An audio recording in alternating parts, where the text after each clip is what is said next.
Okay, we are live. Welcome to another episode of All Things Xbox podcast. Again, with me, I have once again Logan. Logan, how you doing? Doing great, Jamie. How about you? Good, good. It's been an interesting week for news because we're coming off the back of the Game Awards, and even though Jeff Keighley did say about 50 times during the show it's the biggest biggest gaming day of the year, um, it was a good day. I think there was a lot of good types of games announced, but yeah, I just want to say out the way and get this out the way first. This is the last show of the year. Going to take a little break because of the whole Christmas and stuff, and then we have January where there's next to no gaming news. Although I have a feeling this January we will see some game news, but we will return about a few weeks into January. See how it is to game news, but yeah, all the podcasts and all the links will be in the description down below. They'll also be listed in a playlist. So yeah, please share it out. Helps the channel out. I've got big plans for the channel and all that stuff. But anyway, let's get into the show. So, today I want to start off with another Square Enix rant. This has become a tradition for this show, and pretty I'm much, shocked. yeah, pretty much every single podcast I'm on, there's some sort of rant about me talking about Square Enix, and I'll get this out of the way because I love a lot of games by Square Enix, a lot of their Western games, mainly because I'll get into Final Fantasy in a minute, but Tomb Raider, Deus Ex, Hitman in the past, but like a lot of their games I loved. And at the Game Awards, it was announced that they're putting Final Fantasy Remake on PC. Now, the Final Fantasy VII Remake has been on PlayStation for ages, and I think, a lot of people were expecting it to go to other platforms. There's been rumours for years now. Hell, even retailers in the UK have listed it for Xbox multiple times, and even had pre-orders available at one point, but I think the 2 year period or a year and a half period was up, so they announced it for PC, and they even bothered to have the price raised to about $70 on PC.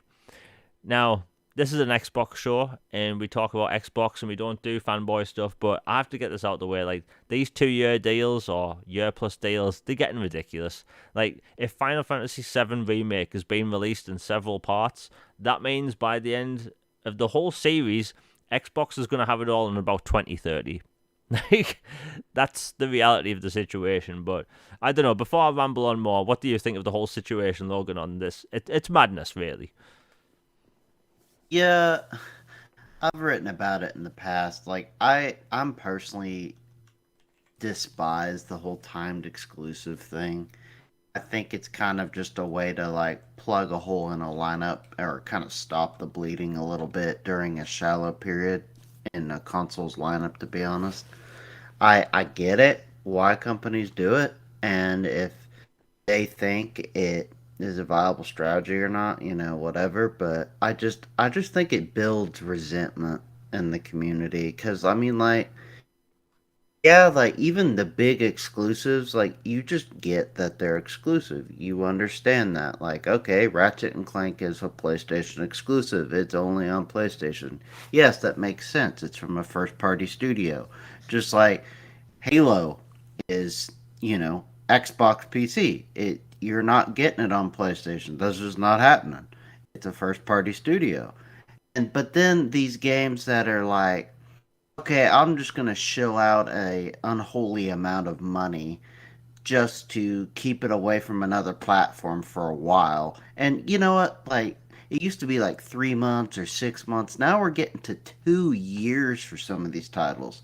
And then, you know, I I would reckon if PlayStation had their way, that game would never come to Xbox. They'd probably love that game to be just permanently associated with PlayStation, or the fact that it stays on exclusive to their platform so long that by the time it comes to Xbox, people are like, "Oh yeah, I'd completely forgotten about that."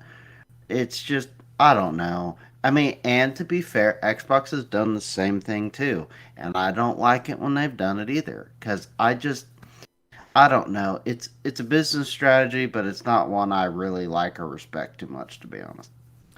Yeah, I mean, this is something I've mentioned in the past, and the first time I mentioned it here, it's that if Microsoft, I should say, if Sony does a timed deal, and let's just say Final Fantasy 16, right? If Sony makes a deal for Final Fantasy 16 and it's a year, 2 year, 3 year, whatever you want to call it, The only people that see a benefit from that are actually Sony, right? Because the gamers on PlayStation would already be getting that game to begin with. So the only people benefiting is corporate. Which is one of the reasons why I push for these Game Pass deals and why I think they're a good idea, because the people that benefit from the Game Pass deals are the people subscribed. So, like, people on PlayStation still get to play, whatever game it is. Like, let's say Sniper Elite 5. That had a shadow announcement at the Game Awards, which we'll get into later, but Sniper Elite 5 is going to all platforms, and it's going to be day one Xbox Game Pass. So nobody's losing out on that situation. It's just the only people that are benefiting from that are Game Pass subscribers, but everyone still gets access to the game. And I think that's just a better way of doing it. And people can say, I'm being salty or whatever they want to say about the whole deal, but like, Final Fantasy is a huge franchise, and there is this franchise association thing that these companies do. PlayStation obviously wants Final Fantasy associated with their brand. It has been for decades now, since the original PlayStation with Final Fantasy VII. Originally it was with Nintendo, but over time, these things change. Microsoft used to be heavily associated with Mass Effect, and then PlayStation got the deal for Mass Effect Andromeda. They kind of do this franchise battle, Microsoft and Sony. Call of Duty was massively associated with Xbox for over a decade, and then PlayStation got the marketing rights for the past 4, I think. So it goes back and forth between them, but I don't know, just these timed deals, they hurt consumers in the end. And I think when it comes to these huge franchises, people need to be more vocal. I remember Kotaku and all these other places putting out articles about how 3 months for map packs for Call of Duty timed was like the worst thing in the world. Yet multiple games like Final Fantasy and other rumored big titles, like I've heard a rumor that the next BioShock is going to be timed exclusive to PlayStation. Like, that would be a big deal. But I remember map packs used to be the worst thing in the world to have timed, and it's like, it just shows, like, I'm not saying there's a bias, but there is something fishy going on. Like, it's okay to have timed games, and it's considered a win. But yeah, when Microsoft has done it in the past for map packs, it's considered the worst thing in the world. I don't know, man. Like, we're going to see this continue, unfortunately. And it's just a shame, because I think when it comes to these big third-party games, they should just be on all platforms. They should really be. People have wanted Persona on Xbox for years. And was it Persona 4 Arena? Like, that's getting a remaster, and it's not going to be on Xbox, and they wouldn't even allow the backwards compatible version. Like, that rubbed a lot of people the wrong way. Like, I know you were talking about this on Twitter, right? Yeah, that rather irked me. Like, and I don't know, Sega has done it a few times as well with their like Resonance of Fate. That game wasn't made backwards compatible, yet they made a remaster for PlayStation 4. Or this Persona game, for example, wasn't allowed backwards compatibility, but they're making a remaster and they're porting it to all the other platforms. I'm like, if you're gonna make a remaster, cool, fine, congrats to those platforms, but would you at least let the other platform, if it already has it and they have a great compatibility team, at least let them make it BC so that they can play a game they already have? I mean, it doesn't seem like that stretch. Of course, I don't know all the details. Maybe it's one of those games that is one of the quote unquote that just didn't work in the system. I mean, I have no idea because each game's on a game by game basis, but just based on how they've operated and done things, I don't know.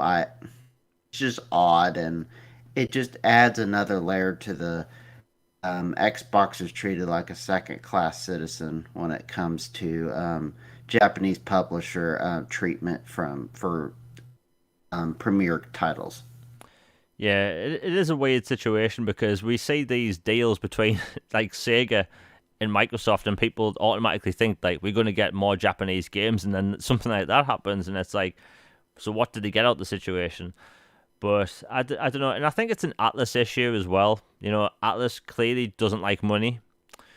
because like I know for a fact that when they put Persona 4 Golden on Steam, they were surprised that it sold so well. Like they weren't expecting it to sell over 100,000 copies, and it did. And that actually made Sega see money signs. Like I've heard that that actually shocked Sega at how good it did.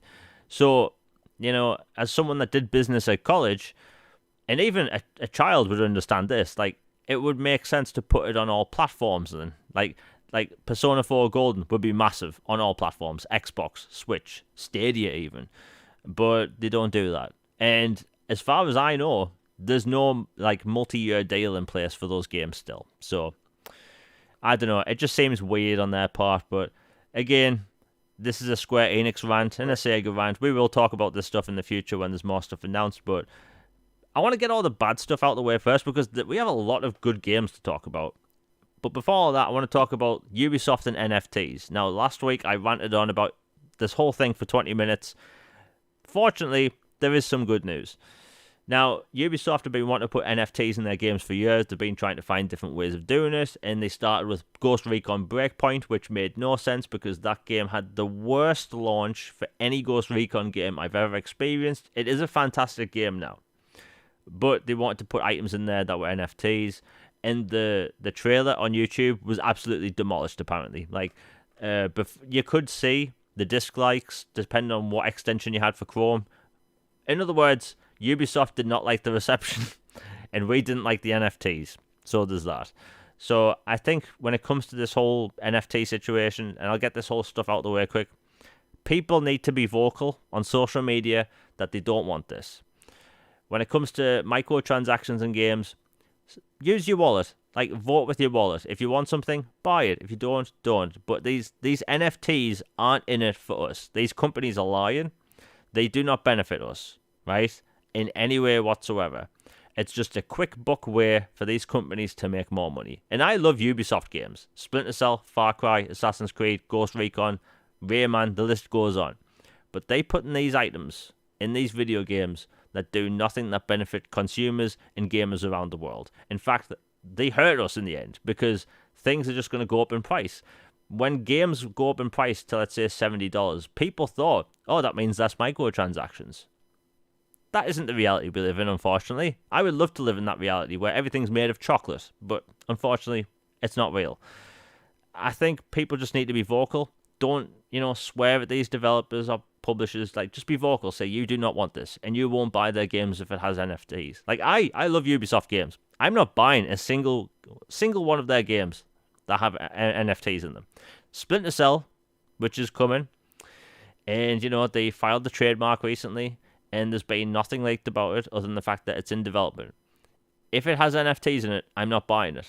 And I'm saying that as a Splinter Cell fanboy. Like, I would normally go out and buy their games day one, but if their next game has NFTs in it, I'm going to vote with my wallet. Unfortunately, that might end up hurting the franchise even more, but it comes to a point where you've got to put your foot down and stand up for it. Like, I've been playing multiplayer games or multi-platform games for decades, and I've been playing microtransaction ridden games since 2012, and I haven't bought a single one. And I'm not going to start now, and I'm not going to start buying NFTs. You see these people on Twitter, on Facebook, and Instagram that have these pictures that they've bought, these profile pictures they've bought with real money because they think it has value.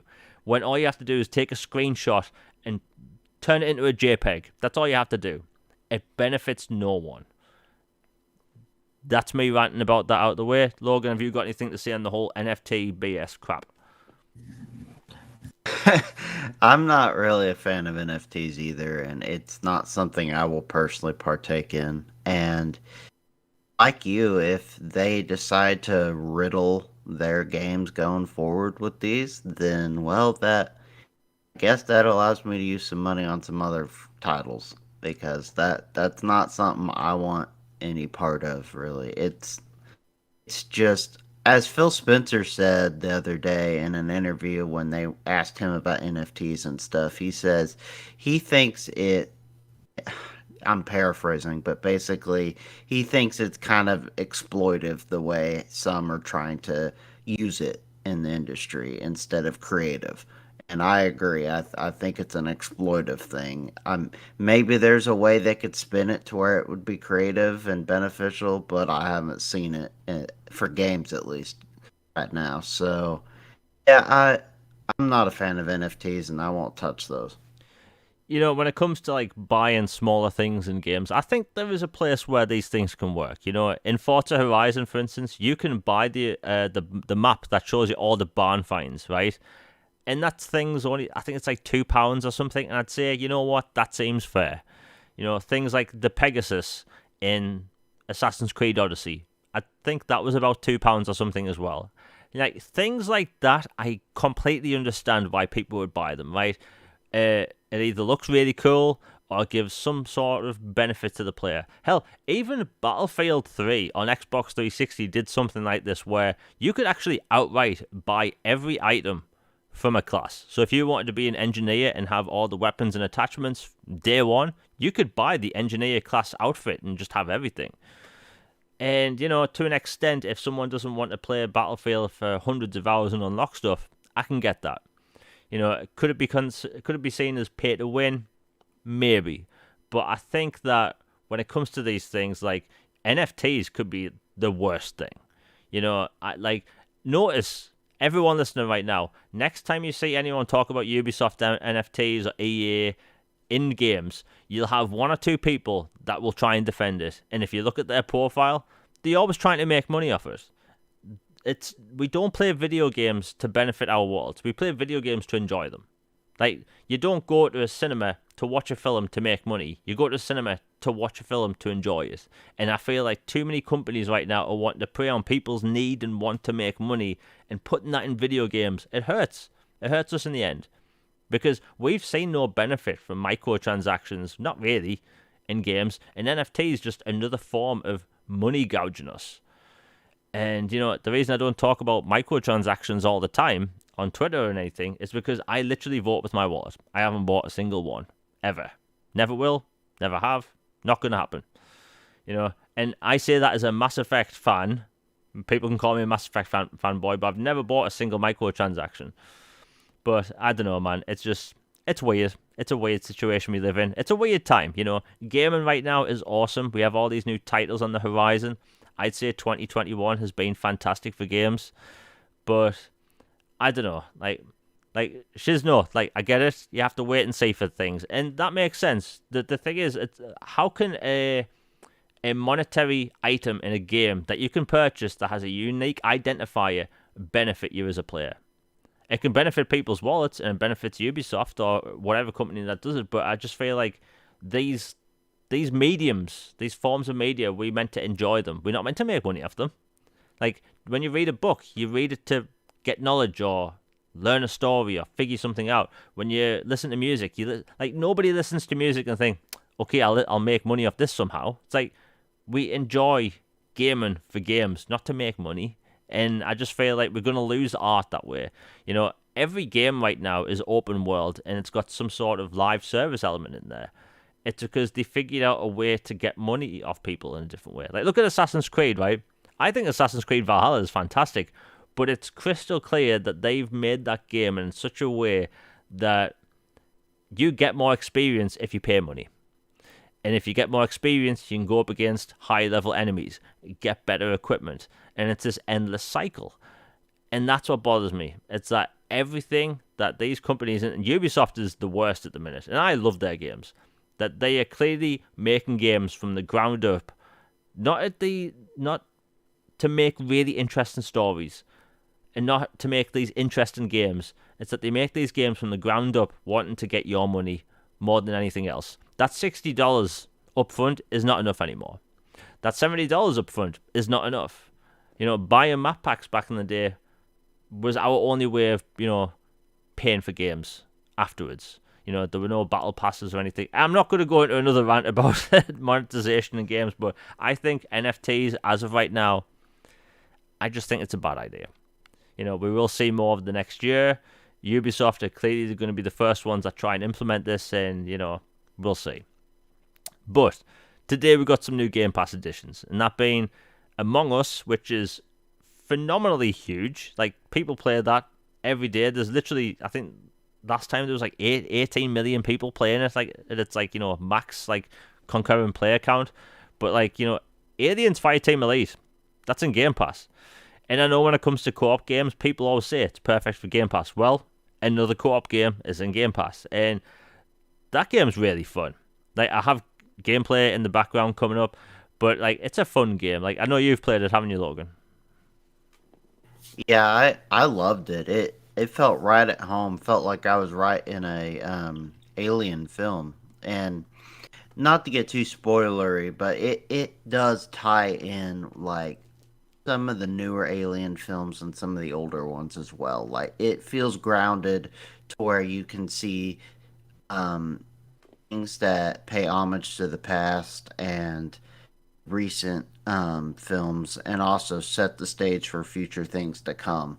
And like it's the sound effects are brilliant, like the atmosphere and the effects and everything. And it's like it feels. I know it's probably been used to death at this point, but it really is like Alien version Left 4 Dead. Like it, but then there's also like classes where you can upgrade and change out with loadouts and stuff. But you can play it solo with some synthetics on your team that are bots that'll help you, or you can play online. And it's a lot of fun. It has a lot of replayability because you can go in with different classes, and they're routinely coming with free updates of content. Like another one just dropped today, actually. Now that it's in Game Pass, a huge new update came out. I'll check that out. And I know we, Jamie and I just talked a lot about skins and stuff like that. But if you are someone who is interested in skins and stuff like that, they have a edition of the game or passes you can buy, and you can get just an obscene amount of customization stuff for it. So it's a really cool game. Yeah, you mentioned the whole like skin thing. Here's the thing. I think the creators, I think they called Cold Iron Studios. Like this is their first game, and the way they're going about the whole monetization thing is perfect. Like they're coming out with 3 seasons for an entire year. So season 2 dropped today. It's got free skins, free cosmetics, free attachments, free weapons, and it also has a new horde mode. So you unlock the horde mode once you finished. I think it's the first lot of campaign missions, but like new stuff free. And if you want to support the developer, like there is a cosmetic pack you can get for, I think it's like £10 or something. But I think that's completely fair. Like if you enjoy it and you want to support the developer, and there's something there that isn't going to make it pay to win or anything like that, yeah, I think it's cool. And the game's fun. And my biggest takeaway from the game is that as a huge Alien fan, and I've been like, as a kid, my parents let me watch like violent films. Like I've always been able to understand when like something was make believe. So when I was little, I was allowed to watch things like Predator, Lethal Weapon, Die Hard, Aliens. like my favorite film when I was like 5 years old was Predator. Like you see someone's spine get ripped out of that. Like, but like I love Aliens. I've always loved that franchise. But the pulse rifle sound effects are perfect. Like as someone that loved Alien Isolation, and there was no pulse rifle in that game because obviously it's a horror title, but like the pulse rifle in this video game is borderline perfection. It And gives you goosebumps. It's perfect. yeah, and like I've played a lot of good Alien games, like Aliens versus Predator on the Xbox 360. It's also backwards compatible. I'd say that's actually a pretty decent game. You've got 3 campaigns. The sound effects is unique and very good. But like this, it just nails it. And the game throws dozens of xenomorphs at you, and the xenomorphs that were used to be in the comics as well. Like there's a breed that used to be in a comic called Batman versus Superman versus Predator and Alien. Like that's an actual comic, and there's some of those aliens in this, and it's really cool. Like to see these video games become canon puts a smile on my face. It's a very well done game. It's like Alien Isolation. It's another good game, and it's canon with the Alien universe. We can pretend that the last Alien film didn't happen because that wasn't that good, but I think it's a really good title. I think people are going to enjoy it, and again, perfect for Game Pass. The multiplayer lobbies, I should say the co-op lobbies, are going to be full, And I think that's what this game needed. A game that has like just made from the ground up for co-op, and you can play it in solo, by the way. So like from start to finish, if you want to play with an AI squad, you can do that. And if Alien did scare you as a kid, don't worry, you can knock it onto casual and just have a blast. Use the auto turrets, and it's fun. Like it's got a range of difficulty settings, and it's got a range of like accessibility options, so you can turn off highlighters, turn them on, different colored highlights, much like Halo Infinite characters and multiplayer. But like, there's a wide variety of options. And honestly, if you don't like co-op games, just play it in solo. It's a fun game. There's customization. Make your character look how you want. Change the voices. It's a fun game, and I'm always up for these licensed titles because I've noticed the past few years we've actually had some good ones. Like starting with the Alien Isolation, amazing game. That was 33 hours of me crapping myself and crawling through vents. It was amazing. Terminator Resistance, fantastic game. Underrated, and I may be a bit angry at how the developers treat the enhancement of that game, but it's a great game. It's like a really good game. And I think it's really cool that we have these licensed games. Like, think about it, during the Xbox 360 generation, we had terrible licensed games. We had Hellboy. Oh yeah, they were awful. Yeah, so bad.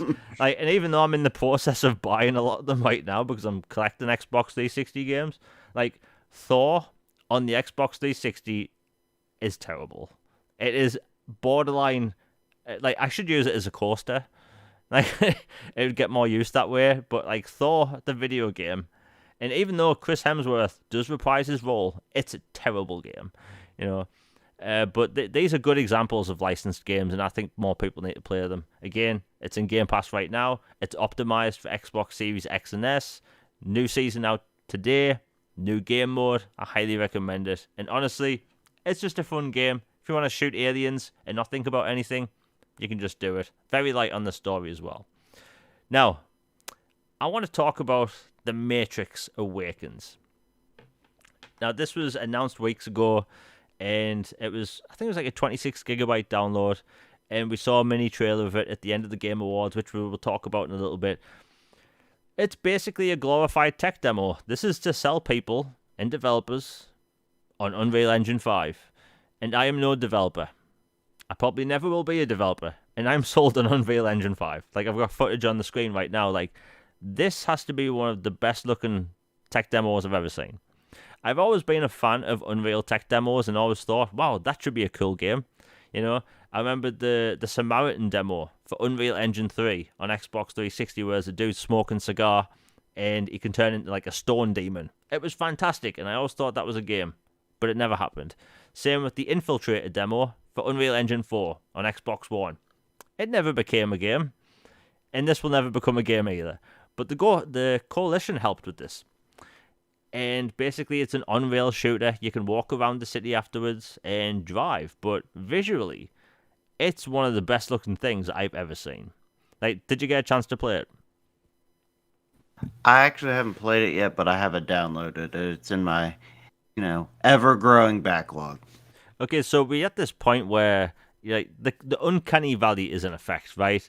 So, like, you're going to see some of the best visuals you've ever seen. Like, skin on Keanu Reeves and Trinity. I forgot the actress's name.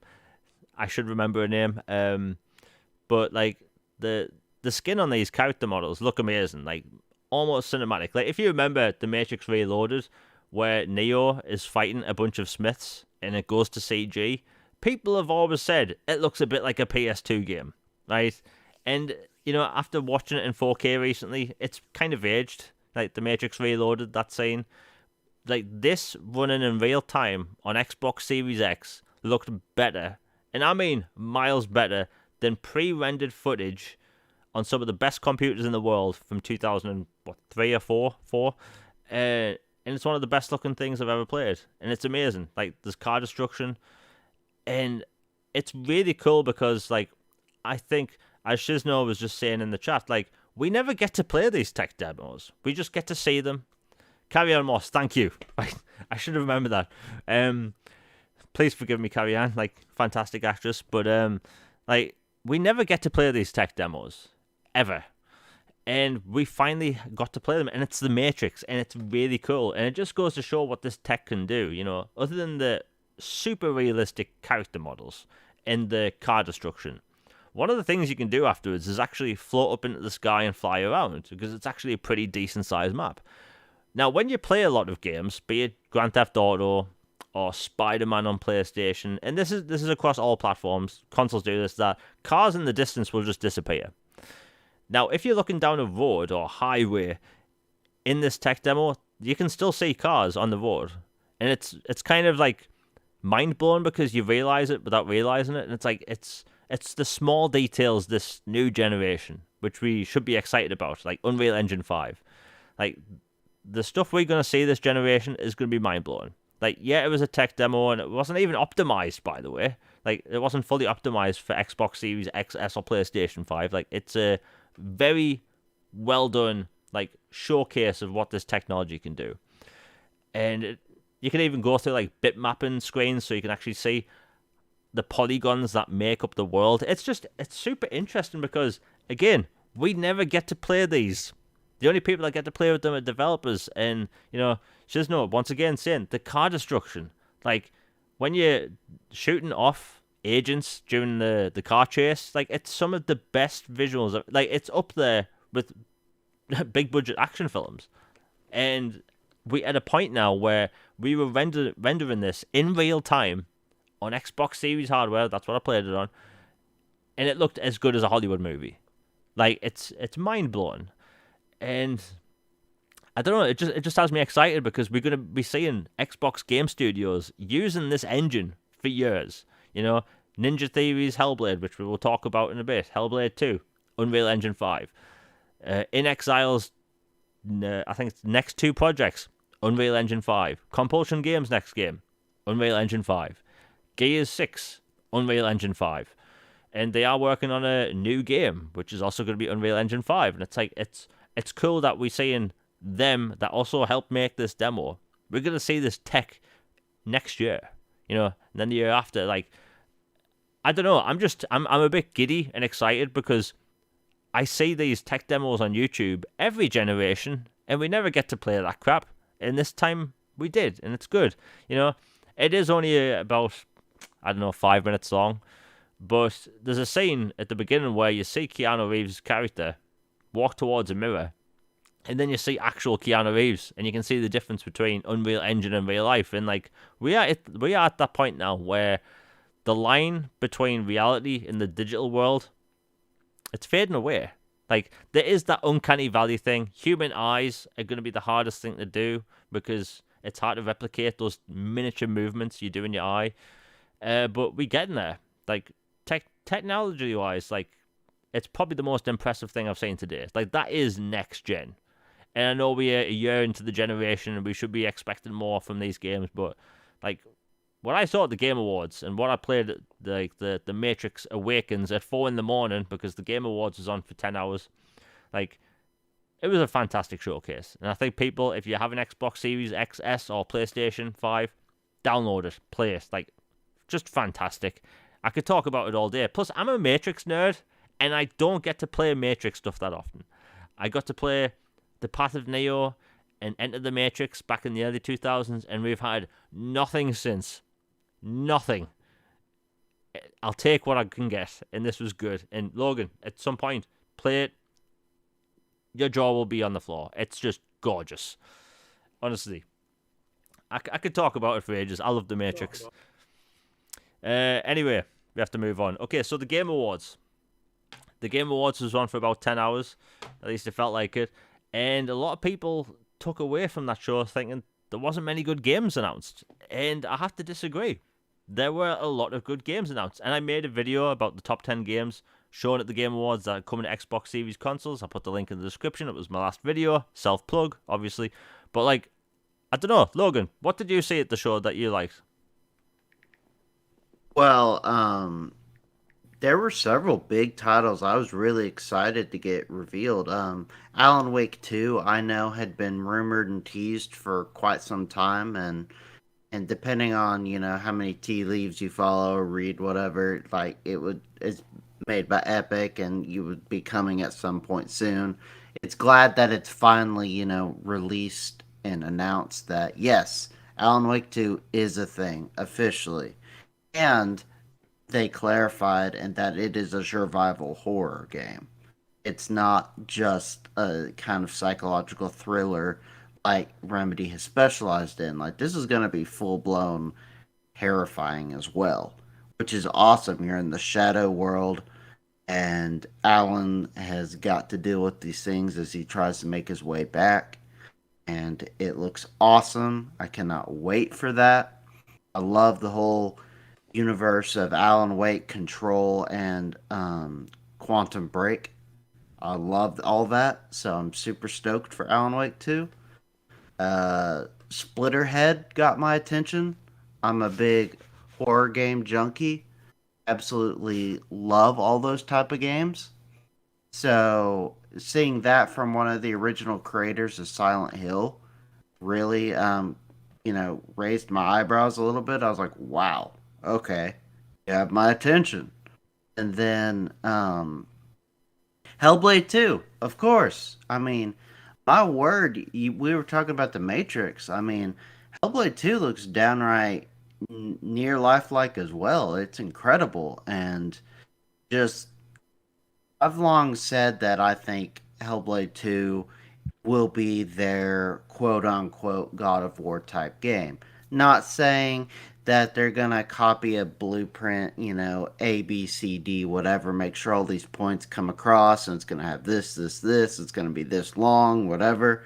But in terms of a expansive mythology, deep, dark, gritty, just visceral combat, emotional storytelling, just third person and just a big world and narrative. Yes, I absolutely see that for Hellblade 2, and I think it's going to be awesome. And that trailer and gameplay just further enhances that. Ninja Theory has always punched above their weight, even back in the day when they only had a few devs, when they made Hellblade and Enslaved and Heavenly Sword. Now they have all these resources. Man, they're just going to be downright incredible what they do. And then, it wasn't shown today or at the Game Awards, but I can't wait to see more about Project Mara in tandem with Hellblade 2 cuz I love Ninja Theory, huge fan of their work. So can't wait to see more of Project Mara. And then aside from Hellblade 2, Horizon Forbidden West looks great as well for PlayStation.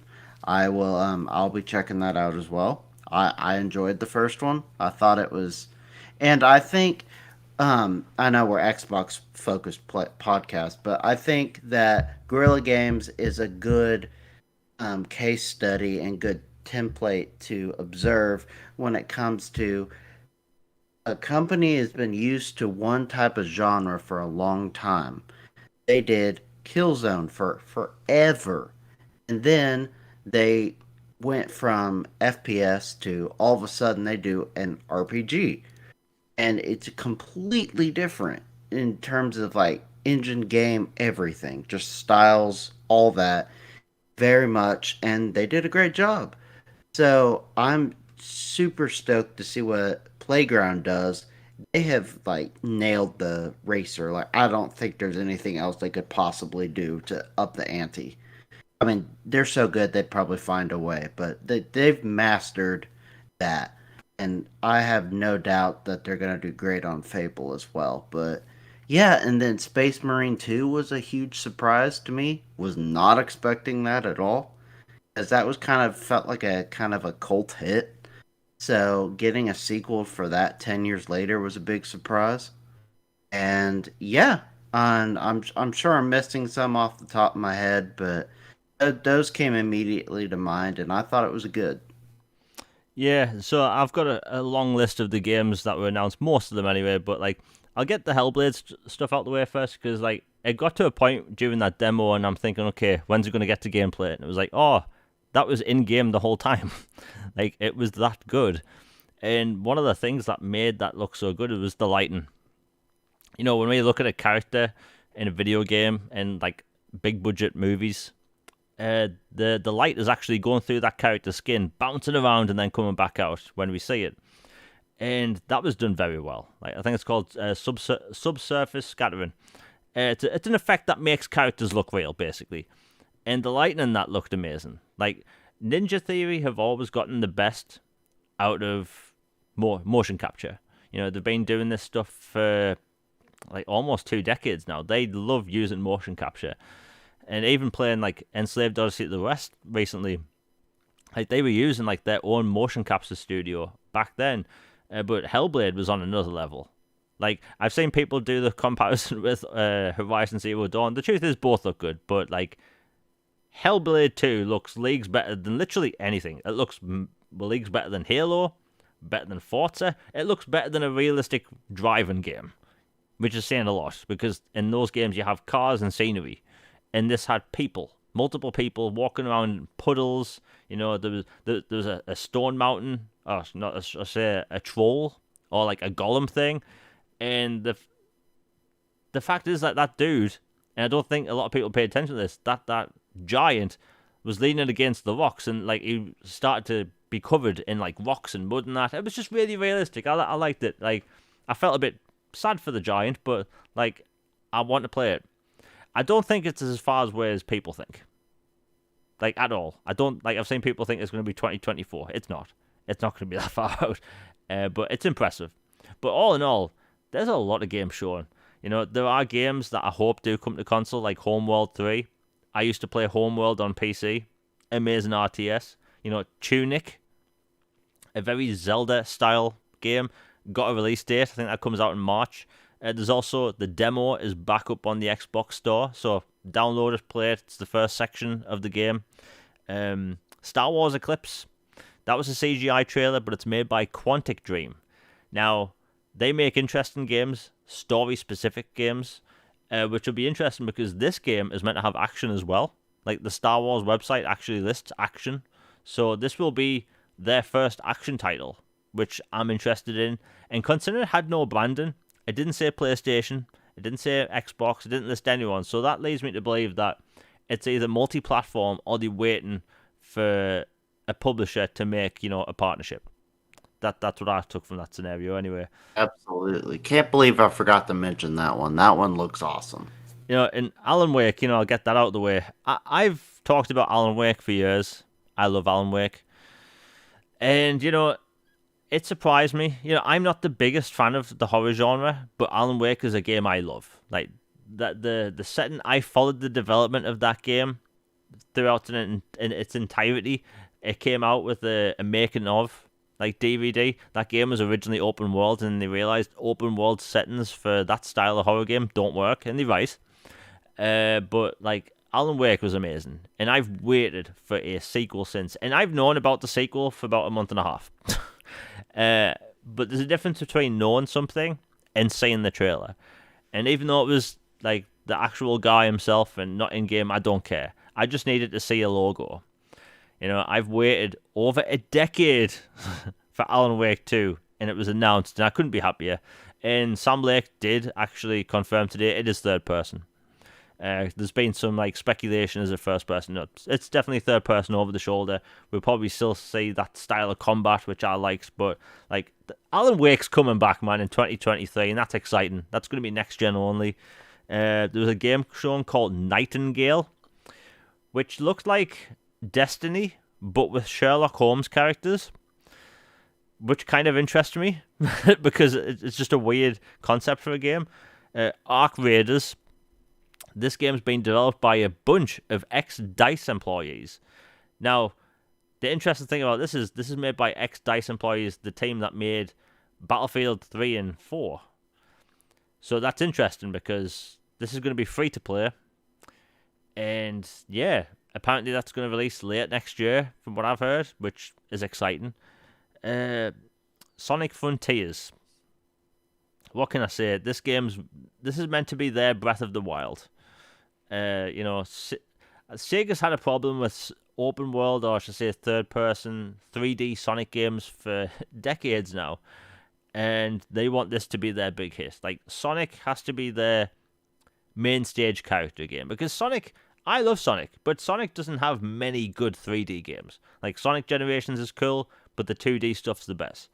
And, you know, Sonic Adventure 1 and 2, those were ages ago, but I think, this could be they just need to get Sonic done right for a change, and it may be their time to shine. Lord of the Rings Gollum, it got a CGI trailer. It was grittier than we've seen in the past. Not really release date. Warhammer 40k Space Marine 2. Now, I never thought I'd see a sequel to this, because it came out in 2010 or 11, and it ended on a bit of a cliffhanger. And I never thought in a million years it would get a sequel. Not really, ever. And when they'd been hiring for third-person shooter developers, I never really looked into it, because Focus Home Software, or should I say Focus Home Entertainment, their games, their genres are all covered. They're coming out with space, survival sims. Basically anything you want, Focus Home are publishing a game like that.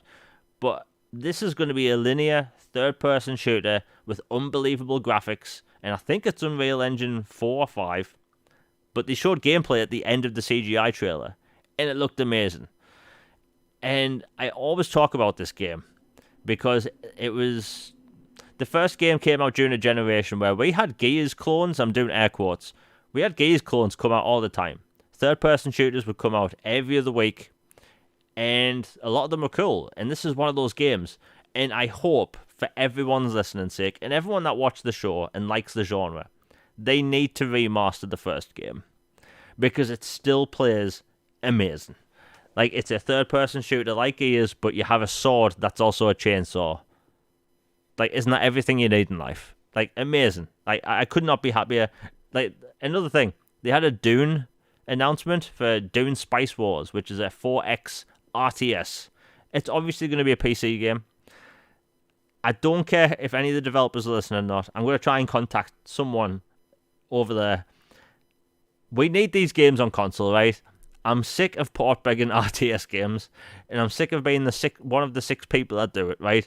RTS games should be on console. There is a market for it.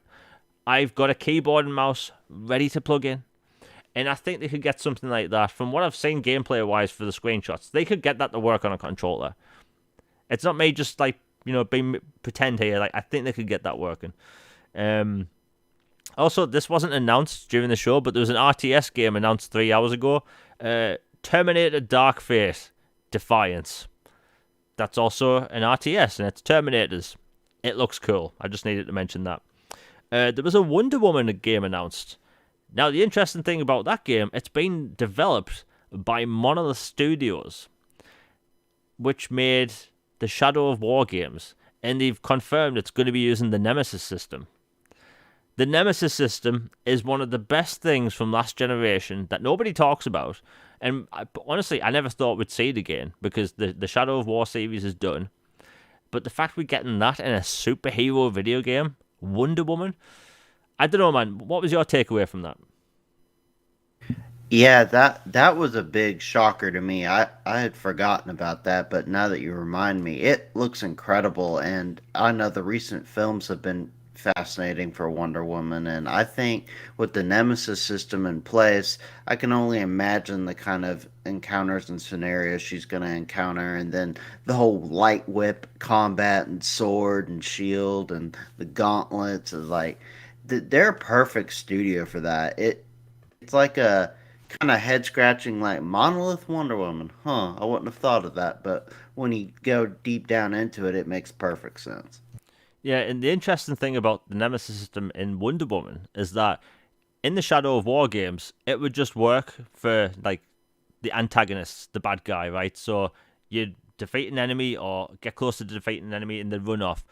But in this version of the Nemesis system for Wonder Woman, you're gonna be able to make allies the same way, which is probably the most interesting thing from this whole thing, because if you've played the combat in their games, it's very much Arkham style combat with a little bit of Assassin's Creed in there.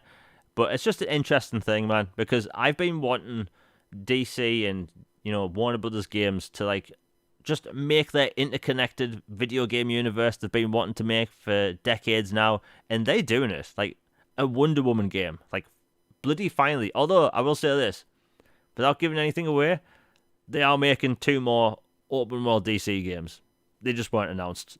I'll just say that. 2 open world DC games are in development outside of Wonder Woman. I'll just say that for now. Next up, Star Trek Resurgence. So I'm going to nerd out a bit. I got so excited when that was announced. Does it look a bit like a mobile game? Yeah, I don't care. I've been waiting for Star Trek games forever. Through the entirety of the Xbox 360 generation. Do you know how many Star Trek games we got? None. We didn't get a single one. During the Xbox One generation, we got one, Star Trek Online. Pretty cool RTS, but I've been waiting for more single-player Star Trek games, and this is it. It's made by a bunch of ex-Telltale developers, which has me excited. Like, it's going to be very story-focused, but it's going to have action as well. The website literally says, yeah, we're going to have third-person combat. The gameplay and the trailer itself looks pretty cool. It's set during an era of Star Trek we've never seen in good video games, which is Nemesis era. Yes, I'm a Star Trek nerd, and I never talk about it. Okay, yeah, that's the thing about me, and like on YouTube, I'm a closet Star Trek nerd. Like, I could talk about Star Trek all day. But yeah, Star Trek, it looks cool, and I need more of it. They also announced the Expanse video game made by Telltale.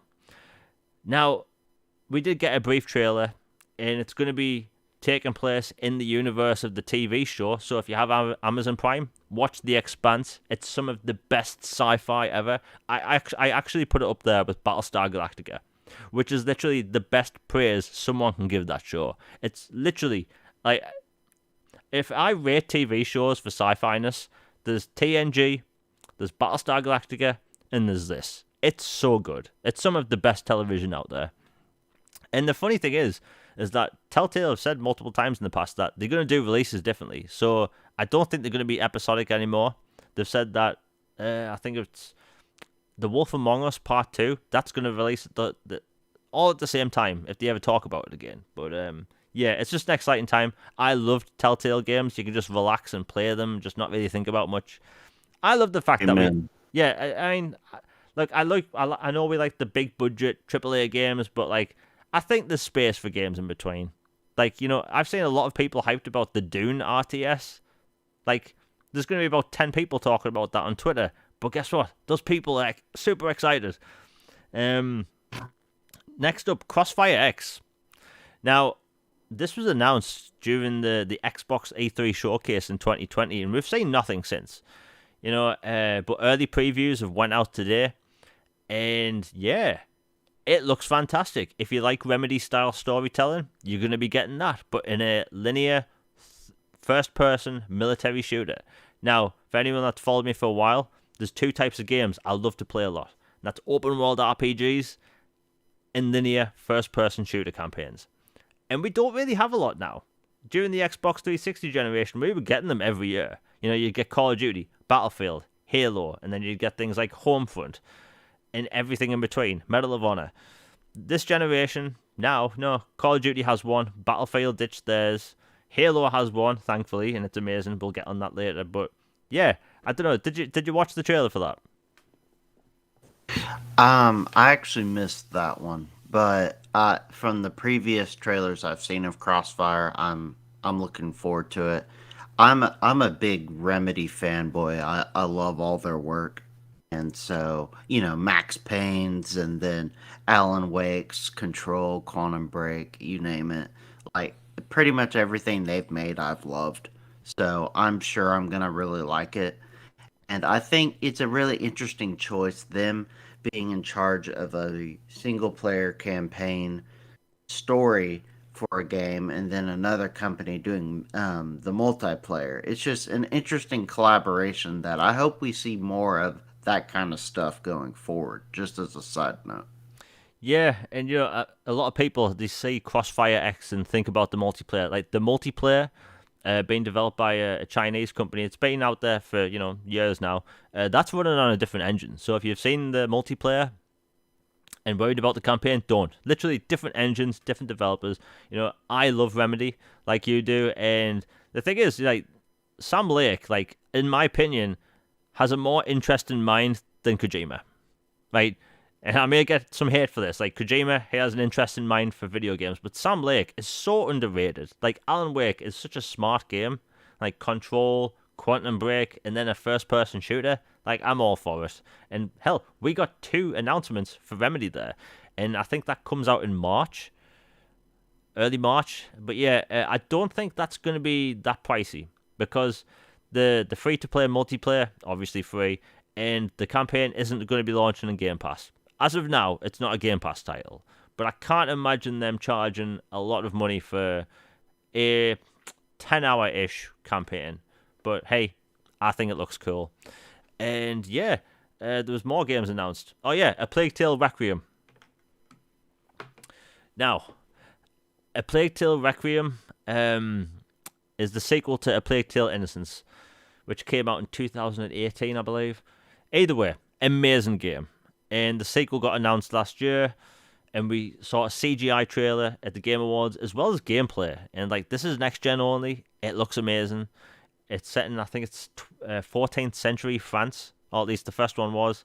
And it's one of the best games I've played in years. Like, have you played it?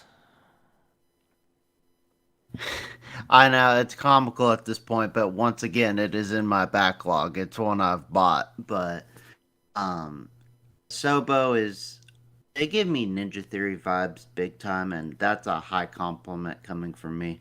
I love Ninja Theory, and that's why they're always, whenever there's acquisition rumors or talks or whatever, on a wish list. Asobo is always on my wish list because of the relationship. And I know this is a different topic we have later on the show, but just that I feel like they make so much sense, and I'm really excited for the sequel as well. It looks like they're expanding the first one, and that just means I need to get through the first one real quick before the second one comes out.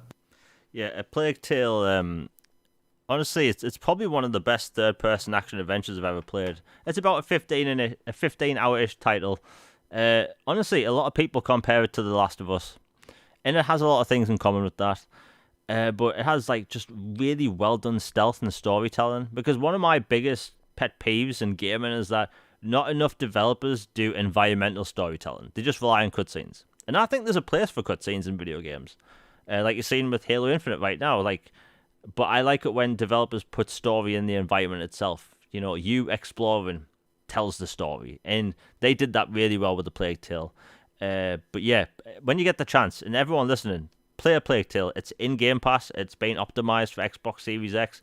They have this technology in the game which allows them to have literally thousands of rats on screen at any given time, and it's really interesting tech because that's kind of that. It got that next gen vibe, and they're going to be doing more with that in the new title. But one of my biggest takeaways from the Game Awards was a title I never thought I'd actually talk about this much, and that being Suicide Squad: Kill the Justice League. Rocksteady's new game. Now, I love Rocksteady. They make some of the best games, but when I heard that they were making a co-op game, I stood back a bit and I was thinking, I'm going to have to pay attention to this and see if they do it right. And they showed off gameplay, and it's like, it's probably the most next-gen looking thing out there outside of the Matrix demo and Senua's, Hellblade 2. Like, did you see the Suicide Squad gameplay? Yes, it gave me very strong Sunset Overdrive vibes, and that's a awesome thing as well. And Rocksteady is a great studio. I know there's jokes that their games take forever to make, but there's a reason. They do a really good job when they come out, and I'm looking forward to that one. Yeah, it looks really good. And after the podcast finished, I would recommend everyone listening watch that trailer again, because at the beginning, Captain Boomerang is talking to the camera. Well, if you pause it at the right time, the Flash takes a selfie. It's like a single frame as he's like spinning around all the characters. But like, yeah, everyone's been saying it looks like Sunset Overdrive, and people have been saying that since the last trailer, and I never really understood that until I saw the new trailer. And yeah, it looks like it's heavily inspired by Sunset Overdrive. Something about the colourful open world, because this is set in the Arkhamverse. This is set a few years after Arkham Knight, which was very gritty, dark, dull, but it works for Gotham City. But we move into Metropolis. Superman has been taken over by Brainiac, so is the Flash and Green Lantern. And it's just them opening up the Arkhamverse with all the DC characters. And I never wanted to play as the Suicide Squad until I saw this trailer.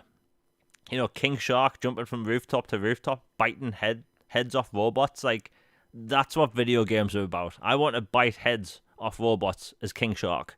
Like, it looked good. And the thing is, that's coming out 2022, and they are emphasizing this all the time. The reason I was a bit against them saying 2022 is because they were working on a Superman game for a bit, and then it got cancelled.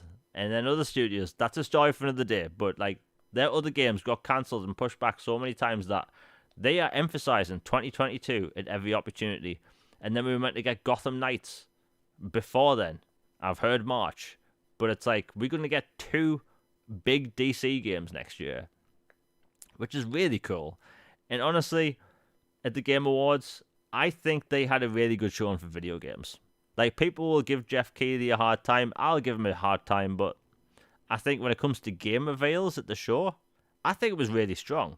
Like, we had RTS games, we had sequels to games that people didn't even expect, like, Space Marine 2 and Alan Wake, superhero games, multiple superhero games there. We had a new Star Wars game, like, the list goes on. I think it was a really nice showing for new titles, especially in a time when E3 wasn't as big as it used to be because of everything going on in the world right now. And I think I'll give Jeff Keighley some slack. Like, it pretty much was the biggest night of video games of the year, in my opinion. And, I have to commend on it. He did a good job. There may have been advertisements all over the place. There may have been awards given off screen and too many musical performances that seemed out of place. But it was a well done show, even though it was until about 20 past 4 in the morning. And yeah, and oh, by the way, Game of the Year went to It Takes Two. And I love the fact that they won. Even though I think Psychonauts 2 should have won. They should have won. But the fact that the creator came out on stage and after the whole Take-Two thing, I think it's fantastic that they won. It goes to show that a game does not need to be a AAA, over-the-shoulder, blockbuster game to win Game of the Year. It doesn't need to be that. It could be anything, including racing games, which is a topic for another day. Well, we've talked about that in the past, but I don't know. What did you think of the whole, like, winning thing and the whole show? As far as It Takes Two, I think it was 100% well deserved. There were few games this year that left as strong as impression on me as It Takes Two. Just playing through it, like I've said it a million times, but it felt like a Pixar movie. Like I was living out a Pixar movie, and it was just brilliant. It was hilarious. It was heartwarming. It was tragic. It was just it had the whole emotional spectrum, and just the level designs were just top notch. The characters, the story, interactions, the fun little mini games, just the diversity of the stuff. Like one mission, like you are fighting these squirrels things that seems like just a total acid trip of a mission, and then another mission, it's just this, just the sweet trip down memory lane in this snow park type thing. And it's just, I don't know. I think it was well deserved. I think Psychonauts 2 deserved it as well. I think had they actually been given more time for whatever reasons they gave, for I think Horizon 5 deserved it as well. Deathloop was brilliant as well. Ratchet had a good year. Returnal had a good year. I honestly, I'm not copping out. I think there were a lot of good games this year, which completely bodies the whole idea that people were saying 2021 was a shallow, weak year for gaming. I can think of like several games off the top of my head that were just killer that all came out this year. And some of them weren't even nominated this year because of reasons. So I don't know. And then the show itself I think was good. I think they could condense it a little bit. And I think some of the advertisements get like, oh, okay, let's get to the point. But for the most part, I give Joff credit. He did a good job. Yeah, he did a good job. And plus, as you were saying, people are saying across the board, like, 2021's been dull for video games, and I don't know what they've been playing. Like, really, if you compare this first year of the new generation of consoles to 2014, It is night and day. Like, I'm looking at my shelf right now. What did we get in 2014? We got Watch Dogs, Sunset Overdrive. That was good, you know. But like when it comes to third party titles, it was nowhere near as good as this year. Like, I think it's been a great year for games, and I saw that Guardians of the Galaxy won Best Narrative for a video game. In my opinion, well deserved. I love Guardians of the Galaxy. People need to buy that. Fantastic game. I think it's like it's got some sort of discount on right now. But again, worth every penny. But yeah, Game Awards 2021. I enjoyed it, even though it ended at 20 past 4 in the morning. Now, next up, we have to talk about Halo. Halo's been out for, I should say the campaign's been out for like a week or something now. And I don't know. I've got a lot to say on this. Have you played it yet? This one I have been playing actually, and I have to say, my expectations for it were sky high, and it's meeting them and exceeding them. It's brilliant. I'm a die-hard Halo guy ever since the beginning when I first played him, and I always do legendary runs, and I'm doing legendary again. Some of these bosses kick your head in quite a bit until you learn the patterns. It almost has a little bit of a Dark Souls esque where you have to really learn their tendencies and patterns, and you really have to learn how to use your new equipment, make use of your environment, and to take advantage of the enemies. And I love the grappling hook. Like, I know we've talked about the grappling hook ad nauseum, but it's just opened up so many things for the gameplay. Like in multiplayer, there's only so much you can do with it, which is still a lot, but in campaign in particular, like, I can grapple this fusion coil and then chuck it at this little squad of grunts, and then or I can grapple those rafters and then hop up there, and then I can snipe with my battle rifle, then jump down and grab my energy sword and then shank this brute in the back. Or, I can climb mountains like in Skyrim, except I'm not, going up sideways with a horse. I'm just using my grappling hook.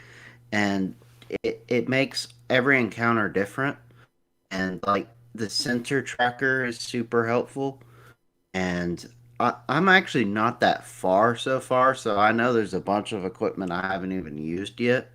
I've beaten the first two bosses, and I've been doing side quests. Like, I've been collecting all the FOBs and unlocking them and taking care of all the lost squads and the primary targets and stuff. And I love the new variant guns. They're so cool.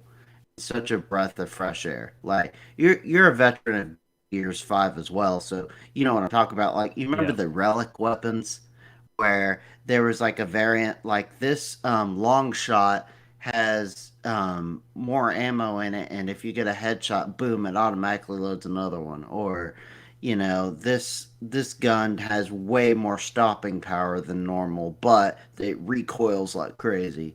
And just stuff like that. I love that they've added variants to the game. And then the story is really fun. It touches upon 4 and 5. It's not like a retcon, at least to this point. It's not to me anyway. It acknowledges those things, but it ties it in a new way where I can see that they can kind of address some criticisms that they were given for 5, not, erase 5. And it feels like Halo 1 to where I'm on the ring and I'm driving around in my Warthog. Then there's like the grandiose battles of Halo 2, and then like this just sheer just epic weight of everything is counting on me like 3. And I don't know, it feels like perfection to me. Yeah, like I'll say this before I go on to my opinion of like Halo Infinite, because like I'm not going to talk about spoilers. I'm just going to talk about pure gameplay and stuff. Um, before the new game came out, I decided to go through the previous Halo games, and Reach stuck to mind because that's one of my favorites. And it occurred to me while playing that Halo in its previous form could not launch today. Like, as a campaign only, being a linear experience, like, they are too quick. Like, you finish them in just a few hours, really. And, like, them going to the open format for levels, it works. It really does. You know, you have outposts where you can clear out. There's multiple objectives in outposts, so you have to disable power cores or free UNSC prisoners, which is really cool. And it just gives not just replayability, but it just gives you more to do, which is refreshing because you are playing as a super soldier and you have a grappling hook, and like you're saying, like the campaign gives you more options for the grappling hook. You know, grabbing a fusion coil and using it to destroy enemies, or if you're low on ammo, you can use it as a distraction, and it just opens up the play field to let you do what you want. Like it's gotten to a point now where I use the grappling hook and grabbing fusion coils and weapons without thinking about it, and it's literally just one of the best abilities in game now. And I love it, man. Like, the gameplay is some of the best of the series. If not, it's the best of the series. You know, last time I played it, I got to a point where I realized I was where the 2020 demo took place, which I've got gameplay on screen for now, right now. And it is leagues in visuals above what we saw last year. It really is. You know, even the performance has been solid. But yeah, I love Halo Infinite. It's fantastic. The fact that they've got bosses in the environment now really makes the game interesting. There's a part of the game where you actually get locked into a small, pretty contained area with a boss who has a gravity hammer, and you kind of panic at first. But yeah, it's really well done. Like them going with open levels for missions. Like, at first I was a bit worried, even though I love open world formats. It just works. It really does. Halo Infinite suits this style of gameplay. And, like you were saying, like, the forward operating bases, like, which basically act as fast travel points, so you can unlock vehicles and have weapons drop down. Like, it just gives you more options. And this is going to be a Halo where we see expansions over time. Like, I think Halo The Endless leaks, like, last week or something. Like, that's rumored to be an expansion. And I would love to play more of this game. And the thing is, with it being a linear game in the past, they can go all over the place with levels. And this goes to other genres as well. Gears of War, Uncharted, you know, Ratchet and Clank, Hellblade. The list goes on. If you have games segmented into different levels, you can have a snow level. You can have a level set in a factory or on a mountaintop or whatever. But if you have an open setting, you're kind of limited. And I think that's the only downside of its open setting, is that it's all very much a forest setting. But that's the only bad thing I can think about this game. And I want to talk about how funny this game is. And that's the thing I think I didn't expect at all. Halo has always had... Yeah, Halo has always been super serious, but with a lot of goofy bits. And they emphasize the goofiness of the grunts, because the grunts, they aren't threatening. Not really. Nobody takes them seriously. And in this game, like, there's tons of lines of dialogue, which they only recorded this year. Like, apparently it wasn't planned to have dialogue by the grunts. And it's so well executed. Like, you can see them, or you can hear them make empty threats. There's these towers located throughout the map where you can see them, you can hear them, like, talk, like, over, like, a communicator, basically threatening Chief or what they're doing to, like, the human prisoners, and it's actually really funny. It's just so well done. Like, I think what they've done with this game, it's a redemption arc. You know, it's what they showed in 2020 disappointed people. Not in the gameplay, but in the visuals department. And not only have they made the game good looking, they've arguably made the best Halo campaign to date. Because if you go out and buy Halo right now, you are paying for just the campaign. And I'd say they've actually done their job. They've made the game worth its price for a campaign. And even though I'm about 12 hours into it right now, and it says I'm about 50%, which is a bloody good amount of time for me for a first-person shooter campaign. Like, it is open world, kind of, but the amount of abilities you have throughout the game, which you can unlock, and I want to talk about the upgrade tree.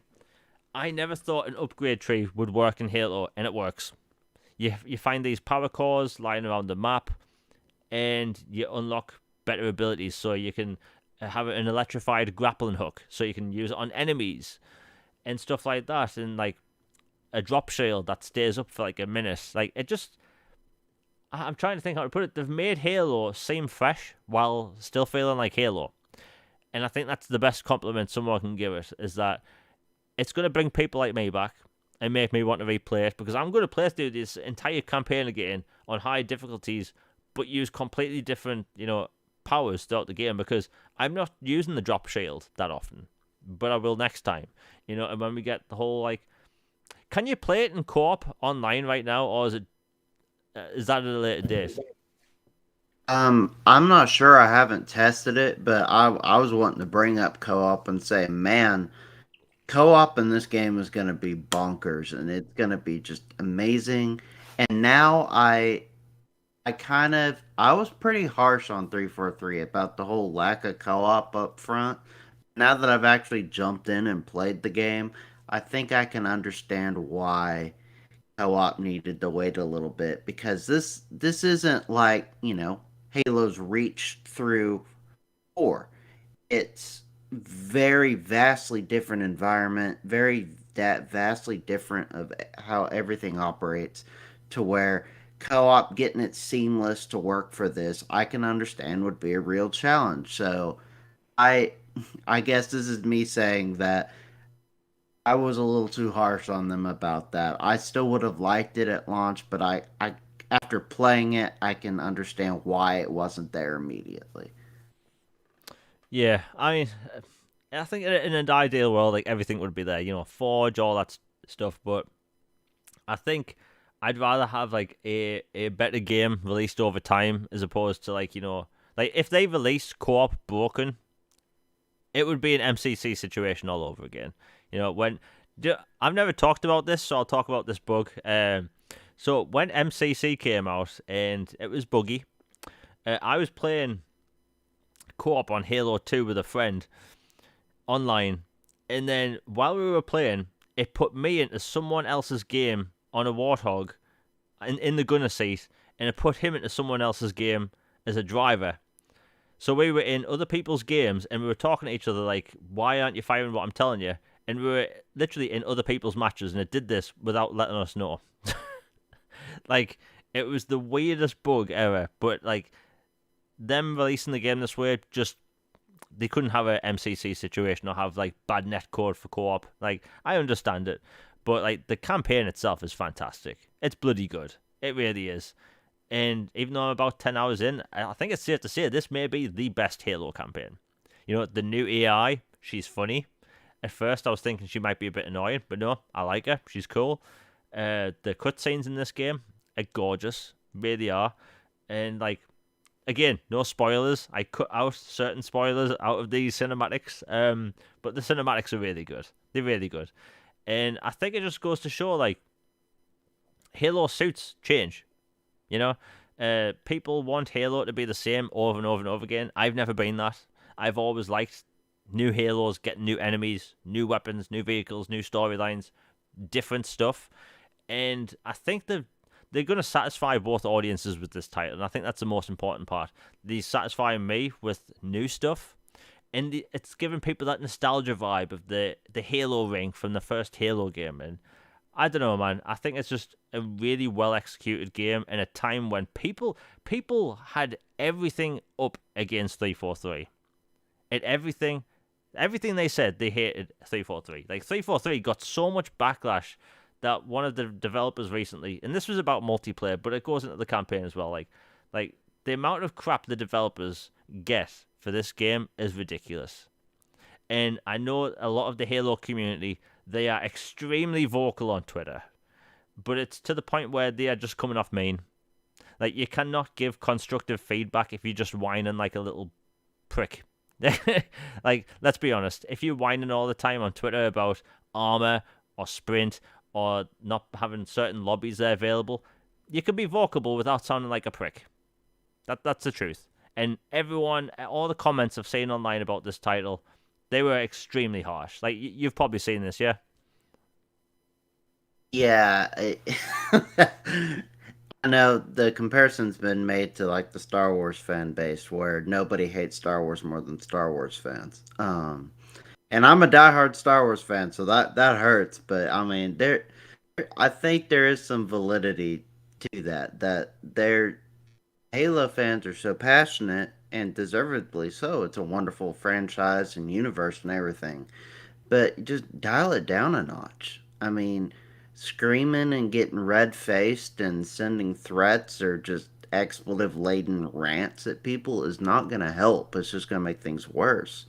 Just as you've seen, like they've made changes to the multiplayer and other things already. Like just a week after launch, they've come out with four new playlists, and more things are coming. And they've added tweaks to progression and everything. And the campaign and Forge updates are coming. Just be respectful. I mean, treat others well, and they should treat you well too. I mean, just be nice and be let them know that you're not happy about it, but be respectful, and it should go a lot further.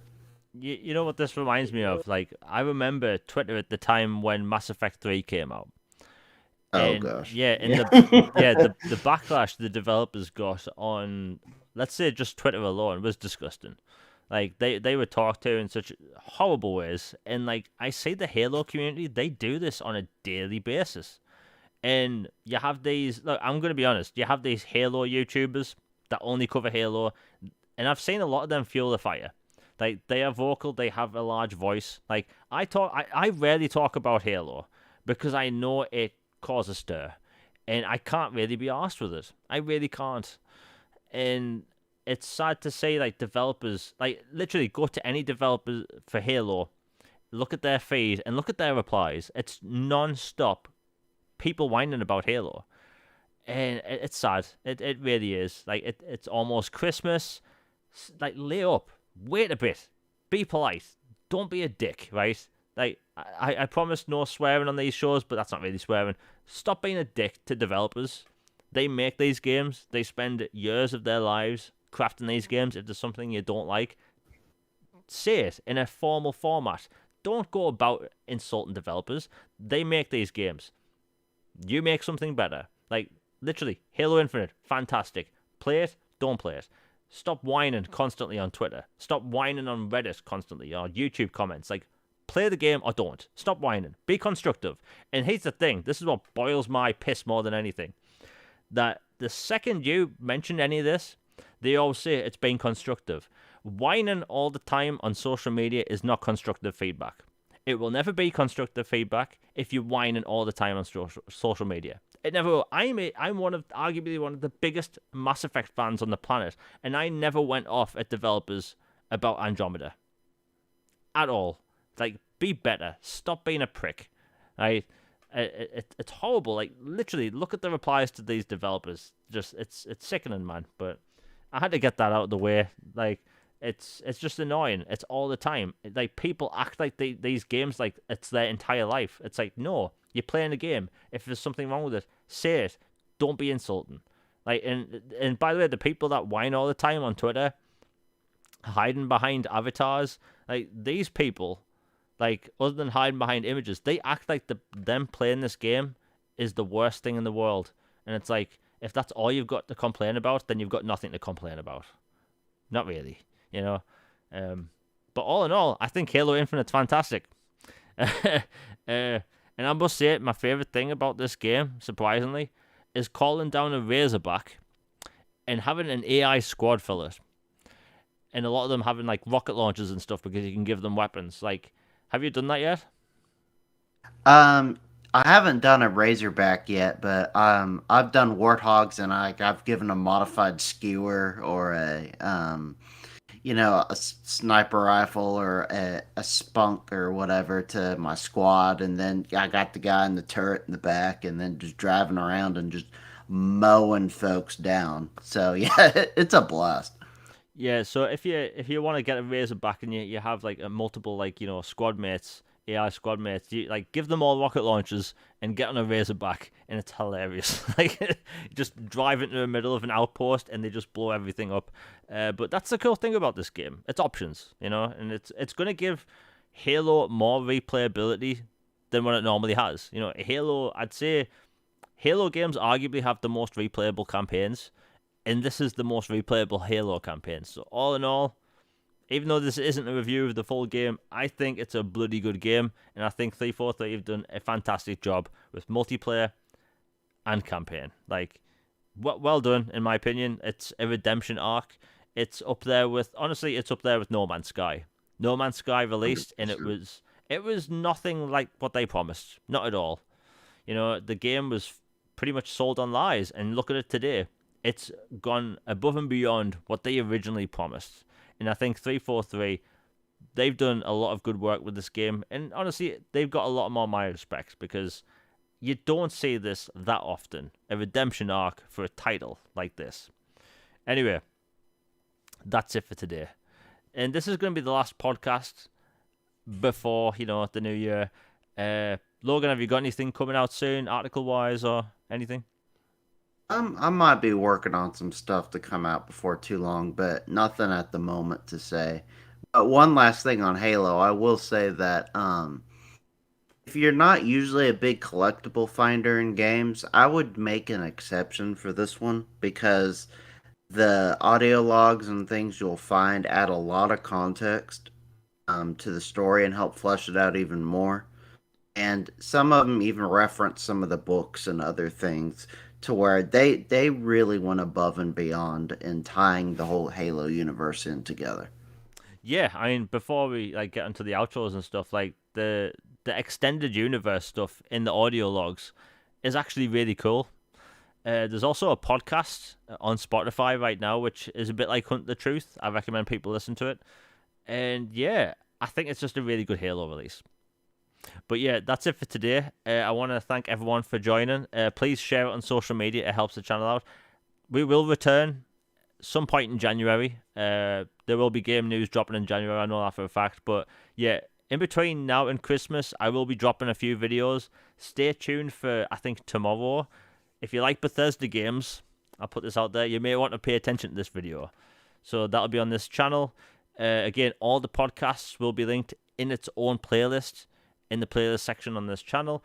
Our Twitter will be in the description down below. So all that detail there. And yeah, I hope everyone has a good Christmas and a Happy New Year. We are out. Peace.